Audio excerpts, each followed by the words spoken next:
And let me come to AB now. And AB, I mean, because of your experience as a lawyer, I mean, the concern that Prof raises. Yesterday, a colleague shared the Fourth Estate's story with me. The Fourth Estate, and he told me that I should read the Fourth Estate story, and when I'm done, I should read the OSP's report. And the point he makes is that 3 journalists investigated that they don't have the power to call for documents. They don't have the power to invite people to question them. They investigated that and put that out in December. That was last year, 2 years ago, 2023 actually. Now in December of 2023, they petitioned the OSP for investigation. Ken Ofori-Atta was the finance minister. He's been in this country. Then all of a sudden, the year passes by. The next year there's election. The party loses. And we are in November of 2025, and we are being told that charges are going to be filed against Ken Ofori-Atta. I mean, we know that criminal investigation is a lot more difficult and cumbersome, but this does not give people confidence in the work that the outfit is doing.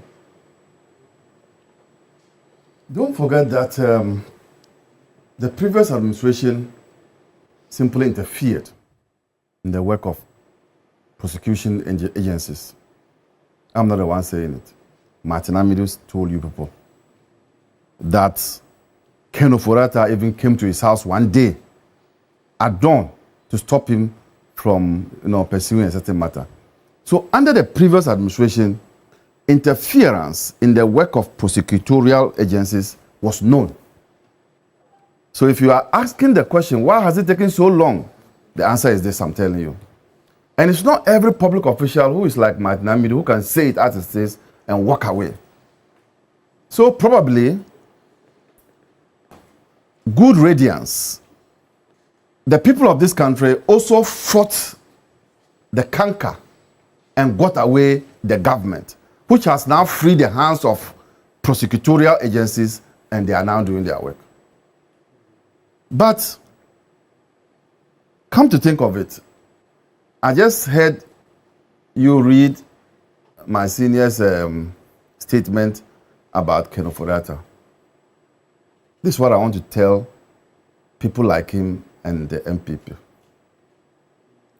Perpetrators of crime should be sensible to the sensibilities of we the victims. For 8 years, Ken Ofori-Atta and this government have abused Ghanaians. 8 years. As a Ghanaian, you got up every morning, there was a scandal somewhere. These are our resources. For 8 years, we were abused. Tell me that in this country, under the MPP, there wasn't a scandal every other day. Okay, let's even say that every other week. And it's not just for 8 days, not 8 weeks. I'm saying 8 years. Now, the law is catching up. And we have lawyers saying that by the mere fact that a prosecutor, a special prosecutor, has come to inform the people of this country what there is, it amounts to conviction. Me, I will love those convictions every day. Because for 8 years, whenever I'm talking, go back to the 8 years I'm talking about. For 8 years, we have been abused as ordinary Ghanaians. So, this press conference was how many hours? And you are already crying. How were we crying? How were we, Ghanaians, for the 8 years, crying? So, why? This is done in every jurisdiction. Prosecutors come out in the US, in the UK, to inform the public. They need to know basis. For God's sake, he's not a private prosecutor. He's a public prosecutor, and he needs to carry all of us along. What is this by once you come and make those statements, somebody is convicted? Why? We were convicted for 8 years. We, the people of this country, were convicted for 8 years. And so, I think that they are running away from their own shadows. Look, yesterday, in the UK, Prince Andrews was stripped of his royal titles. Was it a court that did that? Was it a court that did that? In fact, under UK rules or system, he needed to be sent to the House of Commons for a debate. But the royal family itself felt that this was too bad, and they went ahead and did what they did. Why? In this country, in this world, don't we blame Adolf Hitler for, is it the Second World War or the First World War? Don't we blame, who has sent Adolf Hitler to court?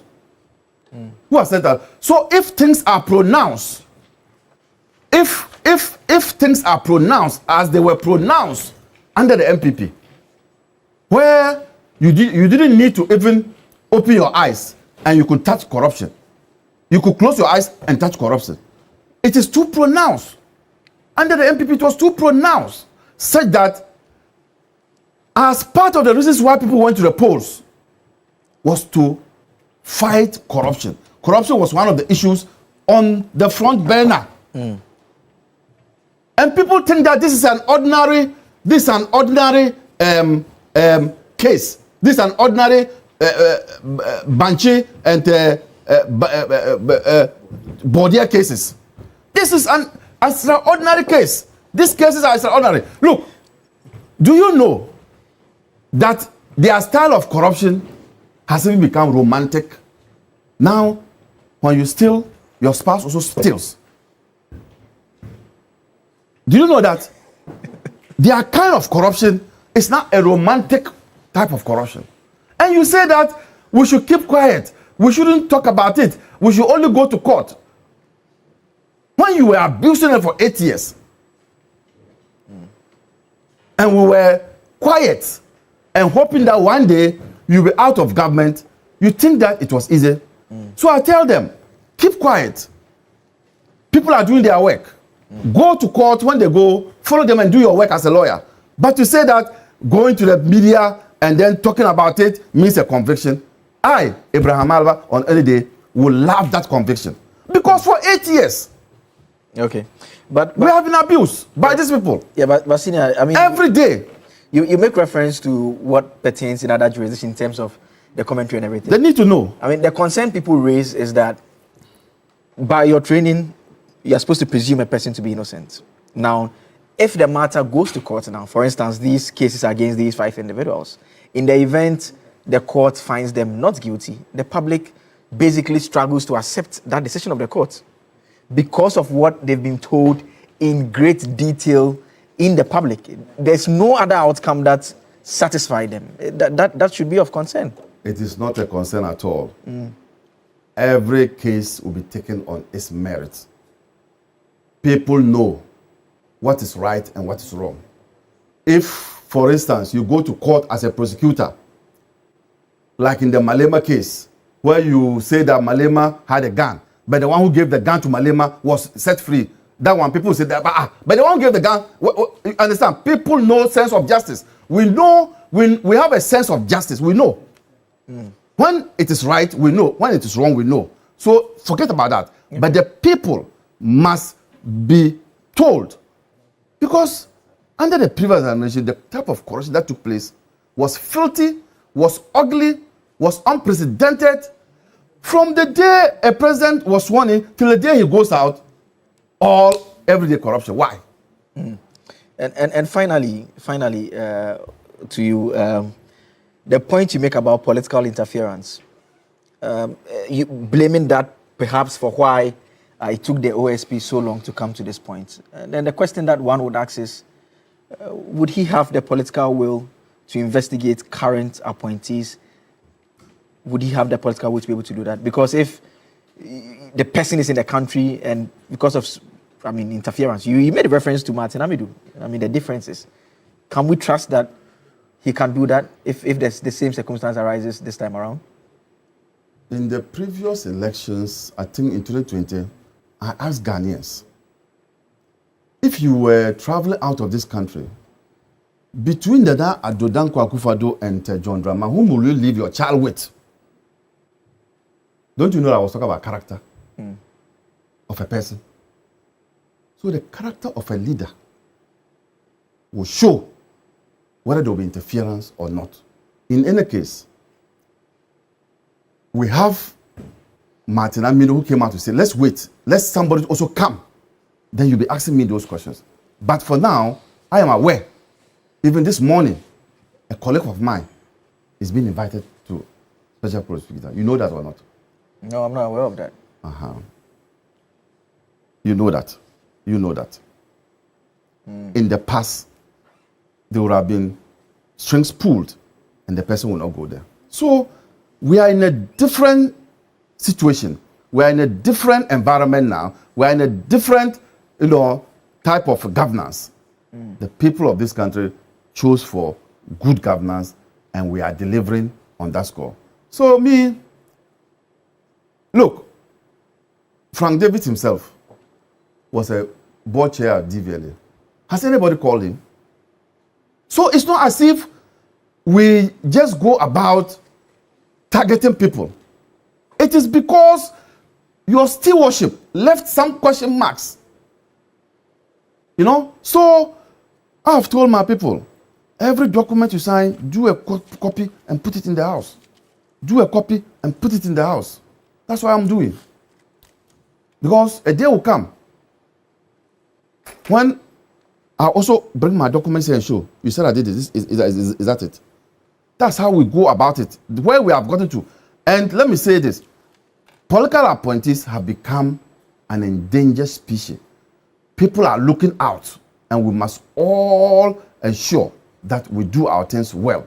But this MPP administration that just left was made up of people who, as if their governance was like what we call the Scorch F policy. Those who did history know about what I'm talking about. When you say Scorch F policy, it is when you win a war and you defeat your opponent. The spoils of the battle. Yes, and the spoils of battle. When you are retreating back to where you came from, every living thing, you burn it so that even if your opponent comes, he cannot survive there. That's what's called Scorch F policy. They behave as if this country was their property, and so whatever they got, they grabbed. And today, if there's a new government, you should be mindful that there will be some investigation. And you see, let everybody know that in this country, our democracy is competitive. I've been saying it, but people don't understand what it means by competitive. At any time, the people can change.